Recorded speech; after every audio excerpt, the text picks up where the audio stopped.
Hello guys, welcome back to my YouTube channel. आज हम लोग बात करेंगे पीबी शैली द्वारा लिखा गया एक poem ode to the west wind, जो कि मोस्ट पॉपुलर पोयम है। यह अधिकतर यूनिवर्सिटी के सिलेबस में रहता है। तो चलिए बात करते हैं। Ode to the west wind is a poem. Ode to the west wind एक पोयम है। It is written by the English poet P B Shelley. इसको इंग्लिश पोएट पीबी शैली द्वारा लिखा गया है इन 1890 1819 ईस्वी में। इन दिस पोयम, इस पोयम में the poet is described about west wind. इस पोयम में जो कवि हैं वो वेस्ट विंड के बारे में डिस्क्राइब किए हैं, बताए हैं। How the west wind destroy and save life of anything, कि कैसे एक पश्चिमी जो हवा है वो किसी भी चीज़ को बर्बाद कर देती है और किसी भी चीज़ की लाइफ को बचाती है। The west wind brings hope but ruins the life of many. जो वेस्ट विंड है अपने साथ आशा तो लाती है लेकिन कईयों की ज़िंदगी को बर्बाद कर देती है। This poem was published in 1820, और इस पोएम को पब्लिश किया गया था 1820 ईस्वी में। And the major theme of this poem are love, life and death. और इस पोएम का जो मेजर थीम है वो लव, लाइफ और डेथ है। पर्सी बेसी शैली वाज एन इंग्लिश पोएट। पर्सी बेसी शैली जो है वो इंग्लिश पोएट एंड राइटर थे। ही वॉज बोर्न इन 4 अगस्त 1792, और इसकी जो जन्म है वो 4 अगस्त 1792 में हुई थी। एंड वॉज डेड इन 8 जुलाई 1822, और इसकी जो मृत्यु है वो 8 जुलाई 1822 ईस्वी में हुई थी। His father's name was sir Timothy Shelley. इसके पिता का नाम सर टिमोथी शैली था। Was a member of parliament, एक मेंबर ऑफ पार्लियामेंट थे। And his mother's name was Elizabeth Pilfold, और इसकी माँ का नाम एलिजाबेथ फीलफोल्ड था। इन 1802 1802 ईस्वी में ही enter to Syon school house academy, एक स्कूल का नाम है। 1802 ईस्वी में इंटर करते हैं सेयन हाउस एकेडमी में। एंड इन 1804 और 1804 ईस्वी में ही शिफ्टेड टू ईटन कॉलेज, और ये ईटन कॉलेज जो है वहाँ 1804 ईस्वी में शिफ्ट हो जाते हैं। वेयर ही वॉज गिवन ये निक नेम, जहाँ इसको ईटन कॉलेज में इसको एक निक नेम दिया जाता है, मेड शैली के नाम से इसको पुकारा जाता है वहाँ।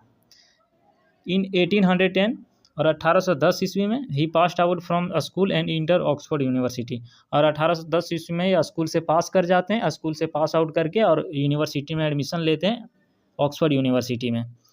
हिज फर्स्ट वर्क वाज जस्ट्रोजी, और इसका जो पहला वर्क है वो जस्ट्रोजी है, जो कि 1810 ईस्वी में पब्लिश हुआ था। ये गॉथिक नॉवल, ये एक गॉथिक नॉवल है। हिज अदर वर्क्स यार, इसके जो अदर वर्क्स हैं वो हैं ode to the west wind, जो कि 1820 में पब्लिश हुआ। लव्स फिलोसफी 1890 में पब्लिश हुआ। द क्लाउड 1820, ये vindication of natural right 1813। Rosalind and Helen 1819। The revolt of Islam 1817। In the starting of this poem the poet compares the west wind to wild. इस poem की जो शुरुआत है उसमें poet जो है वो कंपेयर करते हैं पश्चिमी हवा को वाइल्ड से, यानी कि उसको जंगली कह के पुकारते हैं। इस पोएम में जो भी कवि कहते हैं वो वेस्ट विंड को ही कहते हैं, किसी भी रीडर्स को नहीं कह रहे हैं। The poet says to west wind, poet west wind से कहते हैं, सॉरी विंड से यानी कि वेस्ट विंड से ही कहते हैं, that the wind is the breath of the autumn. और जो वेस्ट विंड है उसको कवि कहते हैं कि तुम ऑटमन का यानी कि ऑटमन सीजन का सांस हो। The west wind is invisible, no one can see it. और वेस्ट विंड को कहते हैं कि तुम अनविजिबल हो, तुम्हें कोई नहीं देख सकता, यानी कि the west wind is invisible, no one can see it, कि वेस्ट विंड जो है वो अनविजिबल है, इसे कोई नहीं देख सकता। पोएट सेज, कवि कहते हैं, just as a ghost run away after seeing a magician, कि जैसे ही एक भूत मैजिशियन को देखकर भाग जाता है। Similarly dry lips and dead lips run away from the west wind, उसी प्रकार से जो ड्राई लिप्स हैं यानी कि सूखे पत्ते हैं और मरे हुए पत्ते हैं वो वेस्ट विंड को देखकर भाग जाते हैं। Yellow lips, black lips and red lips laying as if they are sick, लाल पत्ते, ब्लैक पत्ते और येलो पत्ते ऐसे ही पड़े रहते हैं जैसे कि वो बीमार पड़े हों। The west wind brings with eat the seeds, और जो वेस्ट विंड है पश्चिमी हवा अपने साथ बीजों को लाती है। Looks like it is a chariot of seeds, और ऐसा लगता है कि ये बीजों का रथ है। It takes the seeds to a place in the ground where they can sleep comfortably, throughout the winter season. और ये जो हवा है उस बीजों को ज़मीन के उस जगह पे लेकर जाके रख देती है जहाँ वो कंफर्टेबली यानी कि आराम से सो सके, और आराम से तब तक सोए रहते हैं जब तक कि विंटर सीजन पास नहीं हो जाता है, यानी कि पूरे विंटर सीजन ये वहीं सोए रहते हैं। These seeds remains there until the spring winds come. और ये जो बीज हैं वो वहीं वहीं तब तक पड़े रहते हैं जब तक कि स्प्रिंग जो विंड्स है, यानी कि स्प्रिंग हवा, वसंत हवाएं जो है वो जब तक नहीं आ जाती तब तक वहीं पड़ी रहती हैं। ये spring winds comes drumming and awakens the earth. और जो स्प्रिंग विंड्स है वो आती है ड्रम बजाते हुए। कैसे आती है? वो ड्रम बजाते हुए आती है और पृथ्वी को जगाती है। They grows like a flock of sheep and goats. और जो बीज हैं, दे यहाँ प्रयोग हुआ है बीज के लिए, तो बीज ऐसे उगते हैं जैसे कि ऊपर से देखने के बाद लगता है भेड़ और बकरियों का झुंड है। ऑन द अर्थ, यानी कि अर्थ के ऊपर ऐसे उगे रहते हैं जैसे ऊपर से देखने के बाद लगता है कि भेड़ और बकरियों का झुंड है। वेदर इट इज लैंड और हिल, चाहे वो जमीन पे हो या फिर हिल पे हो। द पोएट सेज, कवि जो कहते हैं, to the west wind, west wind से कहते हैं that it is the saviour of plants life and its destroyer. जो कवि हैं वेस्ट विंड से कहते हैं कि तुम ही है, मतलब प्लांट्स की लाइफ को बचाने वाली तुम ही हो और तुम ही इसे बर्बाद करने वाली हो। The winds takes a cloud to a place where it can not reach. जो हवा है वो क्लाउड को, यानी कि बादल को, उस जगह पे ले जाती है, आसमान में उस जगह पे ले जाती है जहाँ तक वो पहुँच नहीं सकता है। यानी कि कवि हवा से कह रहे हैं कि तुम बादल को उस जगह तक ले जाती हो जहाँ तक वो सोच नहीं सकता। द पोएट सेज, कवि कहते हैं, that those clouds looks like dry leaves seen from the earth. और कवि कहते हैं कि उन जो बादल है उसको ज़मीन से, यानी कि धरती से देखने के बाद लगता है, ऐसा लगता है कि जैसे कि सूखी पत्तियाँ हो। These leaves like clouds are surrounded by sky and sea. और जो वो पत्तियाँ रूपी बादल हैं वो समुद्र से और आसमान से घिरा हुआ है। दिज क्लाउड्स, और ये जो बादल हैं, काउज लाइटिंग एंड रेन, ये जो बादल है वो अपने साथ पानी को और बिजली को लाती है। Which were scattered across the blue sky, और जो कि पूरे ब्लू स्काई में, यानी कि नीले आसमान में पूरा फैला हुआ है। These clouds scattered like the hair of a wild girl। और जो ये बादल है वो ऐसे बिखरे हुए हैं जैसे लग रहा है कि कोई जंगली लड़की का बाल हो। These clouds are spread in the sky। और जो एक क्लाउड है वो पूरे आसमान में फैले हुए हैं। इन सच ए वे, इस प्रकार से, they look like कि storm is about to come. और ऐसा लग रहा है कि जैसे कोई तूफान आने वाला हो। द पोएट सेज दैट, कवि कहते हैं, the west wind is the ending this year, कि जो वेस्ट विंड है यानी कि पश्चिमी हवा है वो इस साल को ख़त्म कर रही है। इन द नेक्स्ट अस्टेंजा, अगले अस्टेंजा में जो कवि है वो कहते हैं दैट अगले अस्टेंजा में द पोएट से कवि कहते हैं that the night sky looks like the roof of A graveyard, कि जो रात का जो आसमान है वो एक ग्रेवयार्ड की तरह, यानी कि कब्रिस्तान की तरह दिखाई देती है।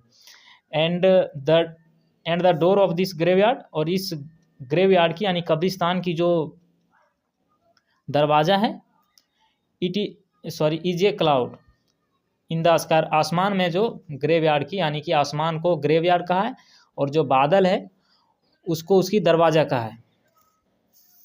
It feels terrible to see the open sky at night, और रात में इसे मतलब खुले आसमान में रात में देखने के बाद पूरा भयावह लगता है, भयानक लगता है। In the next line the poet says that the sea is sleeping in the summer then the west wind comes and wakes up it. कवि कहते हैं अगले लाइन में कि समुद्र समर में सो रहा होता है, यानी कि गर्मियों में सो रहा होता है, तब तुम आती हो और उसे जगा देती हो, यानी कि द वेस्ट विंड कम्स, यानी वेस्ट विंड आती है और उसे जगा देती है। All the city and the building nears the bay have submerged, और बे वहाँ एक खाड़ी का नाम है, समुद्र का नाम है इंग्लैंड के पास। वो कहते हैं कि वहाँ के जो सभी शहर और इमारत हैं वो डूब चुकी है। After the clouds raining marine plants and flowers have bloomed in the submerged area, और उस डूबे हुए क्षेत्र में जो समुद्री पौधे और फूल हैं वो खिल चुके हैं। These plants and flowers are very beautiful, और जो यहाँ के जो प्लांट्स हैं और जो फ्लावर्स हैं वो बहुत ही खूबसूरत हैं। And the poet gets lost in his thought, और जो कवि हैं वो उसमें अपने ख्यालों में डूब गए हैं, यानी कि कवि उन खूबसूरत फूलों को देख के, जो कि बहुत अच्छे हैं, उसे देखकर अपने ख्यालों में खो जाते हैं। इन the next stanza the poet शैली सेज दैट, अगले स्टेंजा में जो कवि शैली हैं, पीवी शैली, वो कहते हैं the Atlantic ocean is very calm, but when ever the west wind pass through it the wind make it turbulent. कवि कहते हैं कि जो अटलांटिक ओशियन है, अटलांटिक जो महासागर है, वो बहुत ही शांत है, बट जब वहाँ से पश्चिमी हवा गुजरती है तब उसे उथल पुथल कर देती है। High waves starts coming in the sea, और जो ऊंची ऊंची लहरें हैं वो उसमें आना शुरू हो जाती है। द पोएट से टू द वेस्ट विंड, और कवि अगले लाइन में कहते हैं पश्चिमी हवा से, that when the sea plants hear about the wind they get very scared। कवि अगले लाइन में कहते हैं कि जब ये समुद्री पौधे हैं और जो फूल हैं वो हवा के बारे में सुनते हैं, यानी कि पश्चिमी हवा के बारे में सुनते हैं, तब वो बहुत ही डर जाते हैं। And their leaves start falling due to vibration of fear, और आगे कवि कहते हैं कि उनके जो पत्तियां हैं वो डर के कंपन से टूटकर गिर जाते हैं। द पोएट सेज, कवि कहते हैं, if he was not a human being, कवि कहते हैं कि अगर वो एक ह्यूमन बीइंग यानी कि मानव नहीं होता, इंसान नहीं होता, would the wind has let him fly with the wind, और तो कहते हैं कि क्या तुम मुझे अपने साथ उड़ने दे दी। इफ़ द पोएट वेयर ये वेव, कवि कहते हैं कि अगर मैं एक वेव होता, लहर होता, he would have increased winds power, तो वह हवा को कहते हैं कि मैं तुम्हारा पावर को बढ़ा देता, यानी कि जो हवा पश्चिमी हवा है उसके पावर को बढ़ा देता। द पोएट सेज, कवि कहते हैं, दैट इन हिज चाइल्डहुड, कि अपने चाइल्डहुड में, अपने बचपना में, he was also free like the wind, कि वह हवा के जैसे ही फ्री रहते थे। And the wind has his good friend because both of them were uncontrollable and they both use to turbulent. कवि कहते हैं कि बचपन में हम दोनों दोस्त हुआ करते थे, क्योंकि हम दोनों अनकंट्रोलेबल थे, यानी कि जिसको कंट्रोल नहीं किया जा सकता वो थे, और वे दोनों इधर उधर उथल पुथल करते रहते थे। द पोएट सेज दैट, कवि कहते हैं, he did not have to remember the wind and pray at that time. कवि कहते हैं कि अगर उस समय कवि और जो हवा है वो दोनों दोस्त थे, तो उस समय कवि को उसके बारे में याद नहीं करना पड़ता था, और उसके साथ प्रार्थना नहीं करना पड़ता था कि मुझे हवा बना दो, मुझे पत्तियां बना दो। द पोएट सेज, कवि कहते हैं, मेक हिम ये वेव, और ये ड्राई लीफ, और ये क्लाउड। कवि कहते हैं कि या मुझे सूखी पत्ती या तो फिर लहर बना दो, या फिर उन बादलों को बना दो। यानी वह कवि जो है वो बादल बनना चाहते हैं, या फिर सूखी पत्ता बनना चाहते हैं, या फिर लहर बनना चाहते हैं। The poet tired and stuck in the thorns of life. कवि कहते हैं कि वह अपने लाइफ के जंजीरों में फंस चुका है, और वह वहाँ से अब बाहर निकलना चाहता है, यानी कि वह बंध चुका है।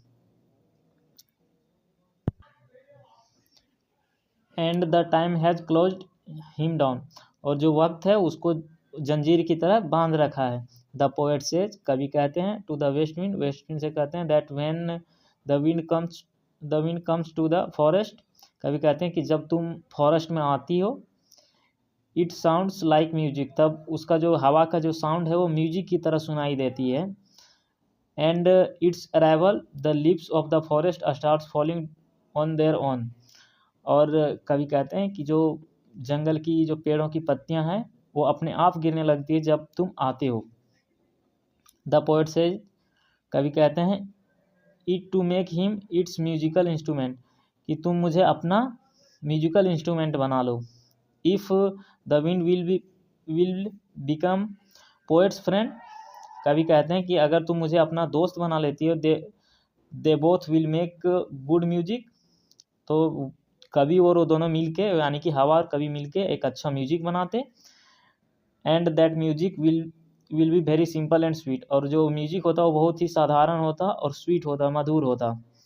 व्हेन ये लीफ फॉल्स, जब एक पत्तियां गिरती है, व्हेन ये leaves emerge in its plate similarly, जिस तरह से एक पत्ती गिरती है वहाँ दूसरी पत्ती उग आती है, उसी प्रकार से take his thought with it so that, यानी कि कवि कहते हैं कि मेरा जो थाउट है, विचार है, उसको अपने से साथ ले जा, सो दैट, ताकि the poet come up with a new idea, कि तभी जो, यानी ऐसा इसलिए करने के लिए बोल रहे हैं ताकि कवि जो है वो नए आइडिया के साथ आ सके, यानी कि उसके माइंड में नया थाउट आ सके, थॉट आ सके। The poet says to the west wind, कवि अगले लाइन में वेस्ट विंड से कहते हैं, to spread poets thought because poets thought will be useful to the people in the future. कवि जो है वो हवा से कहते हैं कि मेरा जो थॉट है वो पूरे दुनिया में फैला दो, ताकि अपने साथ पूरे दुनिया में फैला दो, ताकि आगे, यानी कि फ्यूचर में लोगों को उसका जो थॉट है वो काम आ सके, यानी कि यूजफुल है।